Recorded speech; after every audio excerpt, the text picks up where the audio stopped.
a Bashar al-Assad como dictador brutal con sangre en las manos. Vamos ahora a analizar la actualidad geopolítica del día. Lo vamos a hacer en nuestra tertulia, en la que ya nos acompañan en los próximos minutos nuestros invitados. Tenemos con nosotros a José Antonio Gurpegui, catedrático en la Universidad de Alcalá, director del Instituto Franklin. Bienvenido, José Antonio. Hola, buenas noches. Y tenemos también con nosotros a José Manuel Corrales, experto en Unión Europea, profesor en la Universidad Europea. Bienvenido, José Manuel. ¿Qué tal? ¿Cómo estamos?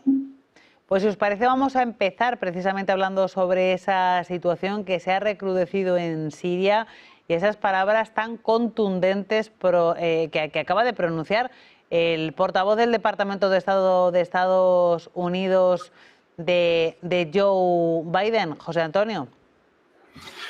Sí, bueno, el conflicto entre Siria y Estados Unidos, o más concretamente en este caso con Joe Biden, pues es muy conocido, ¿no? Y viene ya de lejos. O sea que, bueno, la reacción del portavoz norteamericano pues es asumible o comprensible desde el punto de vista de lo que son las relaciones tradicionales entre Siria y Estados Unidos, sobre todo a raíz de la alineación inequívoca de Siria con Rusia.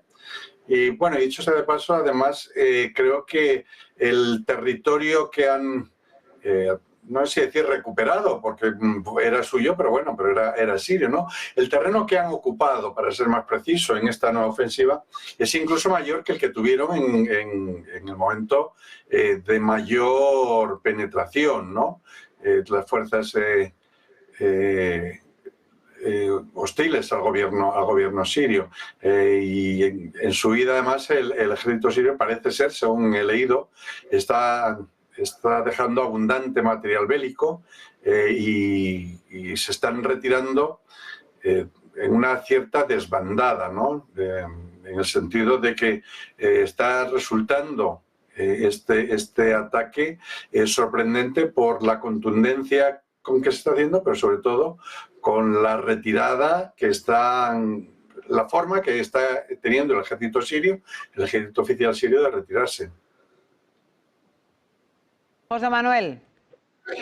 Bueno, lo que dicen los representantes de la administración Biden sobre que al-Assad es un dictador, pues bueno, esto ya no es nada nuevo, se sabía, y que tiene las manos manchadas de sangre. Es que en Oriente Próximo, por desgracia, casi todos, sean dictadores o elegidos democráticamente, tienen las manos manchadas de sangre. Es una zona, un auténtico polvorín en el Líbano, en Israel, en tierras palestinas, ahora en Siria, en Cisjordania.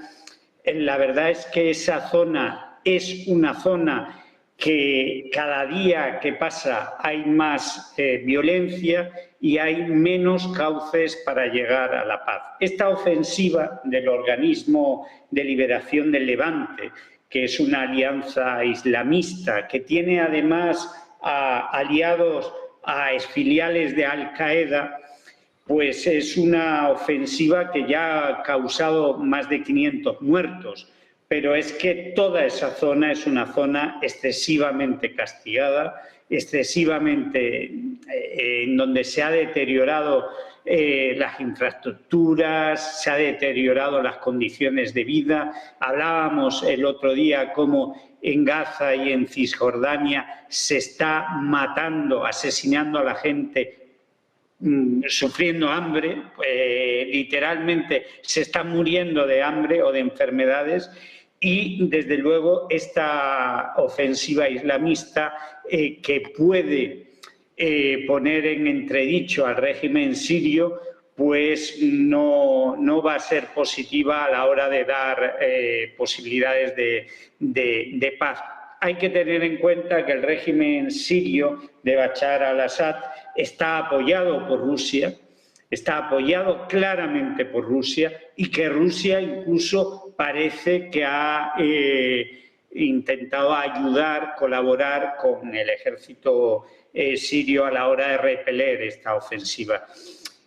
parece que todas las noticias que nos vienen de Oriente Próximo son malas, y esta es mala porque tampoco me parece que Al-Qaeda o los islamistas sean unas ovejas benditas que vienen a salvar al mundo de un dictador como Al-Assad. A mí me parece que es muy mala noticia, y es muy mala noticia también que la administración estadounidense parezca que alimenta todo este tipo de conflictos, porque no sé a dónde nos van a llevar con tantos conflictos, con tantas guerras, con tantas confrontaciones. Hay un tema que también podrías mencionar, que es que cuentan con el apoyo que es importante y es muy peligroso, sobre todo con el apoyo del gobierno turco. Cuando estabas hablando de quiénes lo componían, creo que ese es un factor muy a tener en cuenta también, ¿no? El apoyo del gobierno turco con todo lo que implica. Pero sí, estoy de acuerdo con lo que dices. No es ninguna buena noticia y claro, las declaraciones de Estados Unidos efectivamente pues saben que hay por ahí resquicios de fundamentalistas islámicos, entonces el equilibrio norteamericano pues es muy complicado, ¿no? Por una parte, claro, lo de los enemigos de mis enemigos son mis amigos, aquí pues no puede, el aforismo pues no tiene mucha aplicación en este caso, ¿no? Pero bueno, el hecho de que el apoyo que les está dando Turquía, que parece lo mismo, no he mencionado la tradicional amistad de Rusia con Al-Assad, lo mismo que Rusia. Yo no tenía noticias que estuvieran directamente, no lo he leído, no estoy diciendo simplemente que no lo he leído, no tenía noticias que Rusia estuviera directamente involucrada en parar esta ofensiva, pero sí que Turquía está apoyando, ¿no? A los insurgentes, ¿no? Es que no sé si llamarles insurgentes, es un poco difícil, ¿no? Como calificarles de todas formas. Los rebeldes. Los rebeldes, sí, mejor, los rebeldes, efectivamente. El tipo ahora mismo de la agencia EFE dice que cazas sirios y rusos han realizado un total de 420 bombardeos para frenar la ofensiva de los rebeldes. Aquí los llama así. Los rebeldes, sí. O sea, por eso digo que debe estar muy mal la situación cuando el gobierno sirio pide ayuda a los rusos, que demasiados problemas tienen con el frente ucraniano, y tienen que ir los rusos también a bombardear. O sea que creo que es una mala noticia. Creo que además no es bueno que un polvorín se siga alimentando, porque al final estas cosas se saben cómo empiezan, pero no cómo acaban. Estados Unidos ya apoyó, por ejemplo, a los talibanes en los años 90, hace 20 años. Afganistán, y le salió como le salió. Claro, por eso cuando estabas hablando, estaba pensando precisamente en eso. Decía, bueno, parece que han aprendido ahora y por eso se mantienen un poco distantes. Pero cuando estabas hablando, estaba pensando precisamente en el apoyo norteamericano a los talibanes y cómo les salió, ¿no? Pues parece que nunca logramos, porque había un alto el fuego, que incluso las últimas noticias del alto el fuego en el Líbano pues empiezan a decir que se puede romper, ¿no? Porque parece que hay enfrentamientos entre Hezbollah y el ejército israelí. Yo pienso... Hezbollah ha tomado el alto el fuego como una victoria suya, o sea, la forma que tenían los guerrilleros de Hezbollah de celebrar el alto el fuego parecía, o lo que transmitían era que habían salido victoriosos de esta miniguerra, ¿no? O de esta pequeña guerra que han mantenido. Os quiero preguntar también, antes de irnos a hablar, si queréis, en profundidad sobre Oriente Próximo, estabais citando la implicación de Rusia en ese conflicto en Siria, y os quiero preguntar también por Rusia en relación a su conflicto con Ucrania. Hoy decía el secretario general de la OTAN, Mark Rutte, que puede haber, advertía a Donald Trump, y entiendo, antes de cómo vaya a gestionar esta guerra entre Rusia y Ucrania cuando llegue a la Casa Blanca, advertía de una amenaza terrible si Ucrania alcanza un mal acuerdo, decía Rutte. ¿Cómo se va a tomar esa amenaza Donald Trump, José Antonio? Bueno, yo creo que en estos momentos y hasta el 20 de enero está todo el mundo tomando posiciones, ¿no? En previsión de la negociación que estoy convencido que tendrá lugar a partir del 20 de enero, no el 21 de enero, no lo de las 24 horas de terminar con la guerra, pues bueno, eso obviamente ni el propio Trump lo creía. Pero sí que se va a iniciar un periodo de negociación, yo creo que distinto un periodo distinto de lo que se ha vivido hasta ahora. Y bueno, pues estamos asistiendo pues eso, a una toma de posición de las distintas partes y por supuesto también pues la Unión Europea. Porque la primera pregunta que nos planteamos es cómo va a ser esa negociación, ¿no? ¿Va a ser entre Ucrania y Rusia, o entre Estados Unidos y Rusia, o entre Ucrania, Estados Unidos y Rusia? ¿Va a estar también Europa invitada a esa mesa o no va a estar invitada a esa mesa, ¿no? Y cada uno pues va tomando posiciones, incluso el propio Zelensky el otro día cuando me resultó llamativo, ¿no? Esa suerte de oferta de que estaría dispuesto a renunciar a parte del territorio, creo que renunciaba a Crimea y a una parte del Donbass, un poco pues estableciendo lo que serían sus normas, ¿no? Y Rusia, pues bueno, pues también haciéndose fuerte. El hecho de que tanto por una parte como por otra están tomando posiciones. Por ejemplo, Ucrania comenzando a atacar ya una vez que tiene el permiso de Estados Unidos y también de Inglaterra, creo del Reino Unido me refiero obviamente, creo que también de Alemania y Francia también se lo va a dar, de atacar territorio ruso con armamento de la OTAN, y Putin atacando Ucrania, como creo que fue hace 2 noches, me parece, sobre todo el tema de las infraestructuras y de electricidad, ¿no? Entonces, bueno, yo pienso que están los distintos actores de esta guerra, pues están tomando posiciones para esa eventual negociación que tendrá que producirse, y estoy convencido que se producirá. No sé cuánto se dilatará en el tiempo, si será breve o tardará más, pero yo no creo que sea tan breve, que se producirá a partir del mes de enero. Efectivamente tiene que haber una negociación y ojalá se llegue a un acuerdo de paz. El tema, yo insisto mucho siempre que un acuerdo de paz que suponga mantener la integridad territorial de Ucrania ya es positivo, porque significa que el intento de invasión y de derribar la integridad y la soberanía de Ucrania, pues que planteaba Putin en una guerra relámpago, no lo ha conseguido. Pero un acuerdo de paz no puede ser un acuerdo de rendición, porque si hay un acuerdo de rendición de Ucrania a Rusia, porque desde luego lo que yo no contemplo es que Rusia sea derrotada sin más, Rusia no puede salir derrotada de esta guerra, un acuerdo de rendición supondría poner en riesgo a toda Europa, porque el precedente sería muy malo. Es decir, si al final Ucrania, que está actuando de muro de contención hacia un cierto expansionismo, no es capaz de poner coto a ese expansionismo, ¿qué puede pasar en otras regiones limítrofes, en los países bálticos, en países que incluso pertenecen a la OTAN? En este sentido, creo que la Unión Europea debe jugar un papel protagonista en ese proceso de pacificación. Y hace bien la Unión Europea de decir, nosotros vamos a apoyar a Ucrania hasta el final. Haga lo que haga. En las declaraciones decía que iba a dar, no sé si era, no sé con qué periodicidad, 1.500 millones de... No recuerdo si eran euros o dólares, pero bueno, están muy parecidos, ¿no? Que Europa iba a continuar con el apoyo militar, económico, obviamente, a Ucrania. Y la cifra recuerdo que eran 1.500 millones, lo que no sé si eran de euros o de dólares. Eso en la primera visita, ¿no? que ha hecho el nuevo secretario de Estado europeo.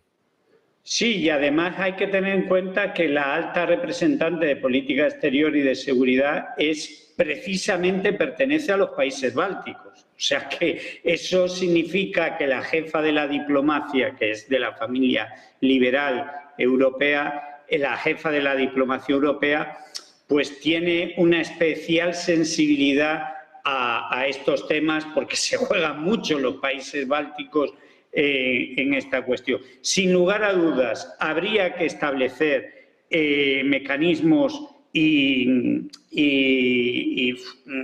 foros para buscar la normalización y la paz.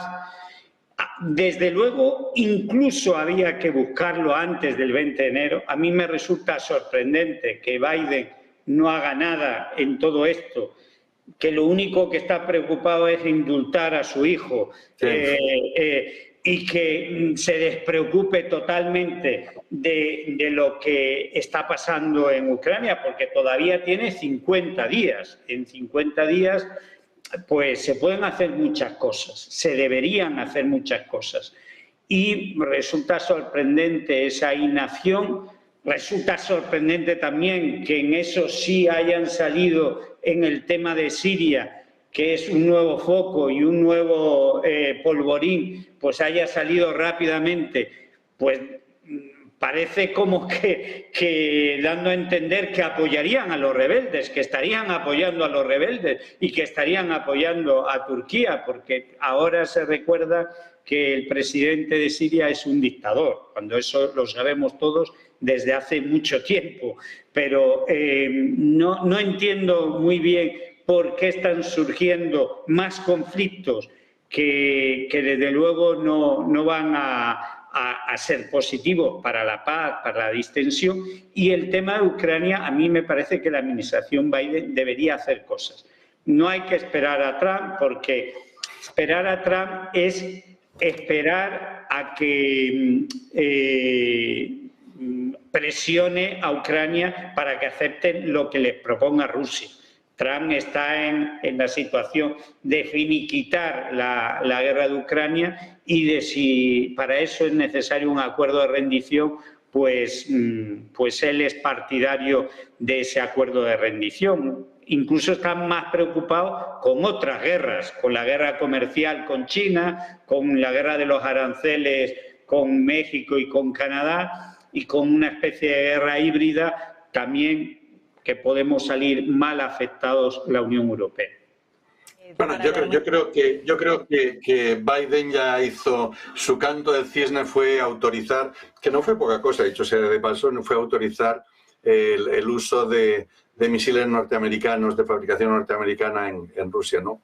Yo no pienso que va a hacer mucho más o que va a ir mucho más allá de eso y que está ya pues dejando pasar el tiempo y efectivamente pues indultando a su hijo Hunter, ¿no?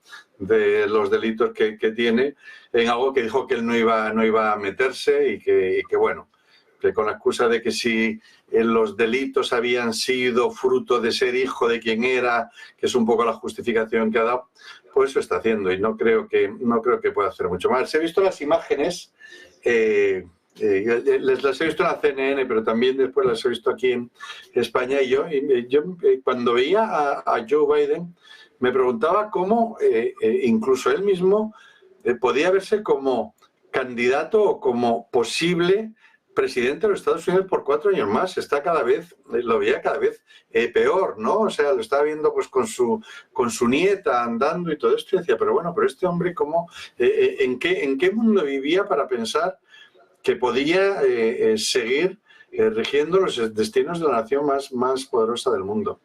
Y bueno, yo lo que sí pienso, no soy tan extremista como tú, ¿no? O tan, tampoco es que lo hayas enfatizado. En decir, parecía que Estados Unidos estaba apoyando a los rebeldes, ¿no? Un poco, claro, tiene que haber alguna manifestación. Estados Unidos no puede permanecer impasible ante lo que estaba ocurriendo en Siria. Y entonces, pues bueno, simplemente nos quedamos sin tiempo. Os pido disculpas a los dos, José Antonio Gurpegui y José Manuel Corrales. Gracias a los dos por acompañarnos. Un abrazo. Muy bien. José Manuel, buenas noches. Muchas gracias.